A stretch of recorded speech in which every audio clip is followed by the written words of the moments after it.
It is 11 o'clock and it is another night with these temperatures now in the teens and falling even further down lower. Right now on the WHAS11 night team, you are looking live at a frigid downtown Louisville. We're seeing the Galt House complexes there and one of the skyscrapers in the background. All of Kentuckiana bracing for Friday morning. That's going to be another stunner.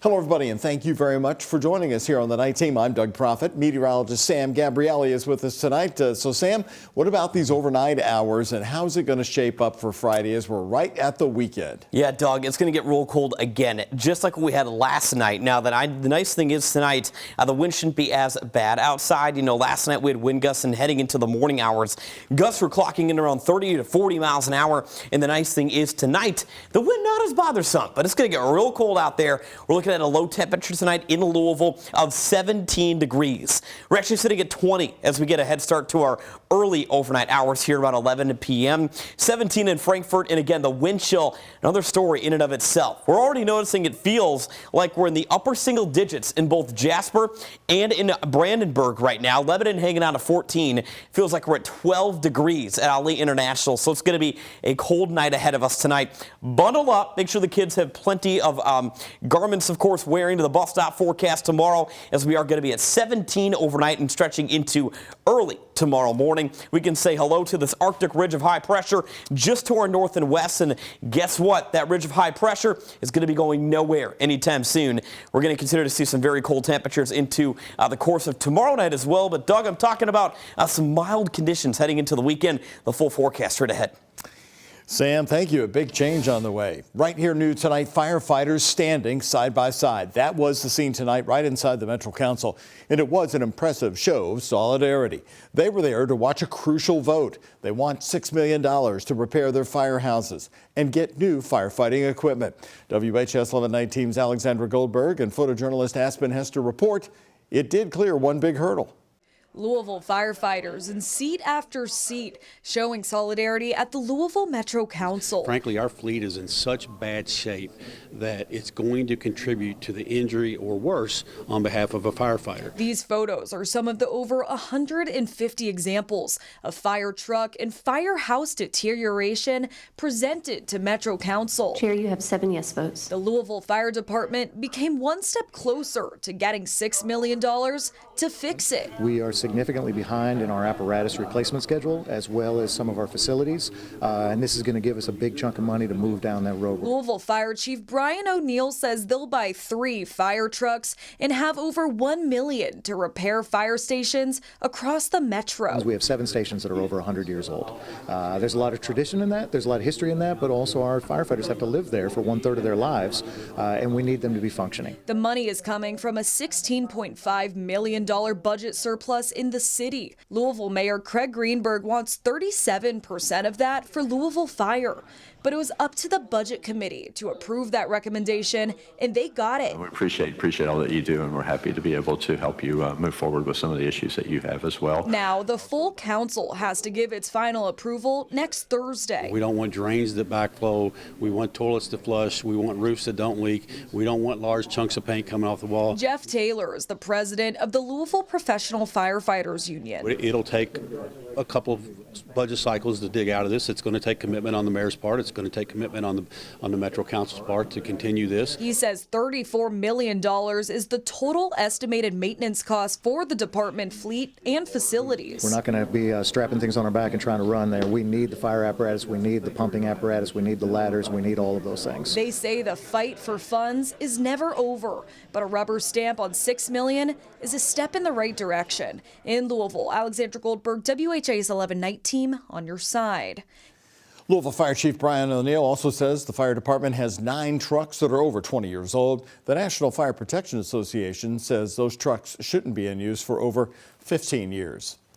Also new right here tonight, JCPS says they will continue with their weapons detection system in the schools, even as the supplier faces a lawsuit from the Federal Trade Commission. The FTC is accusing Evolve of exaggerating how well their products work.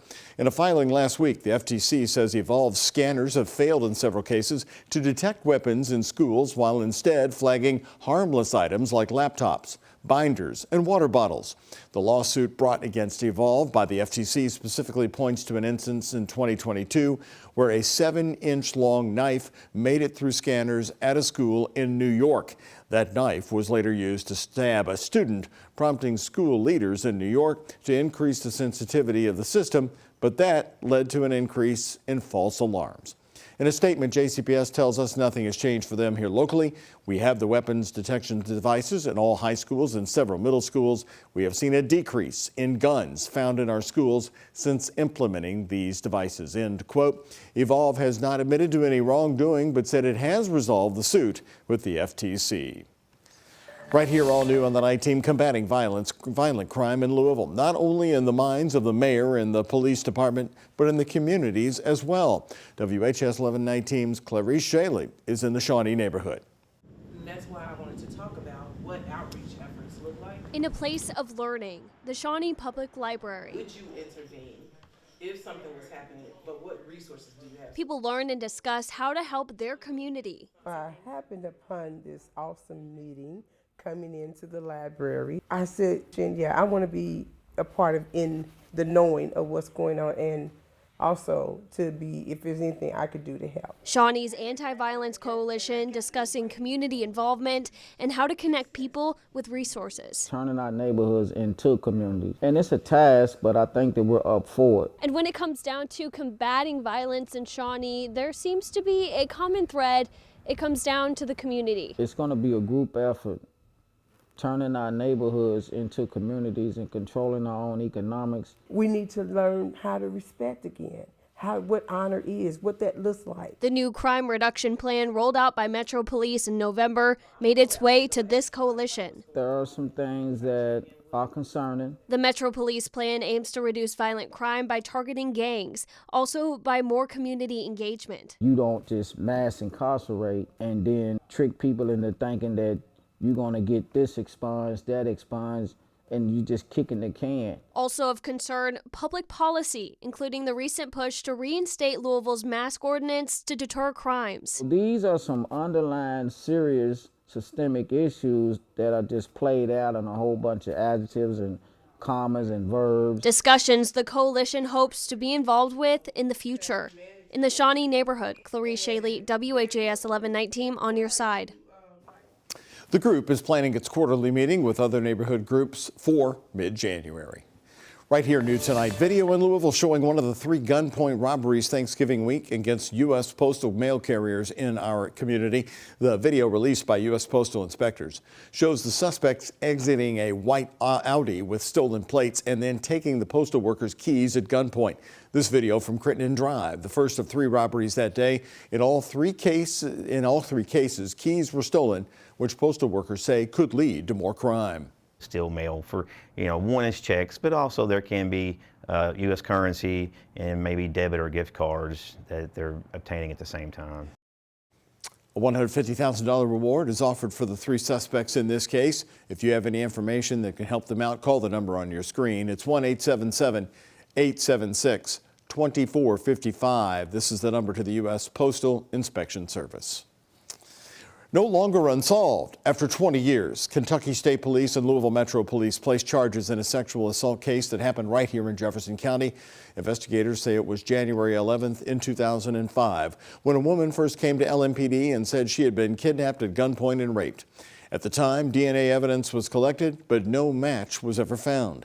Then in 2021, 16 years later, a special investigative team was formed within Kentucky State Police, specifically for improving sexual assault kit investigations. Further testing done by this team, and they were able to find a match. And that match was made to 47-year-old Rodrigo English. Right now, he's currently serving a 12-year prison sentence for an unrelated robbery. He's been arrested, though, and charged with kidnapping and rape. His first court appearance for these new charges is scheduled coming up December 11th. New since 6 o'clock, a major marijuana bust in Meade County, Kentucky. The sheriff's office in Meade County says they found a full growing operation inside a residence after receiving a tip. Deputies confiscated 37 marijuana plants in all stages of growth, as well as items used in growing and cultivation of marijuana. One person was also arrested in connection with the operation. Churchill Downs Incorporated is suing the regulatory body in charge of horse racing safety and anti-doping in order to keep horse racing running at its tracks. Churchill, joined by the New York Racing Association, filed a federal lawsuit yesterday against WHAS11, arguing that their method for assessing fees is illegal and unfair. The fees were originally based on race starts at tracks, but now include a percentage of the race purses. According to the lawsuit, Churchill owes almost $2 million, and if left unpaid, WHAS11 could force racing to stop at the tracks. WHAS11 relies on the fees to fund its operations, and in a news release today, the organization stated it vows to aggressively defend itself. Now tonight, we want to move to New York City. Police appear to be closing in on the identity of the man suspected of gunning down United Healthcare CEO Brian Thompson. Authorities combing through surveillance footage and now focusing on hostels throughout New York City. Today, police released these photographs asking for the public's help in identifying the man.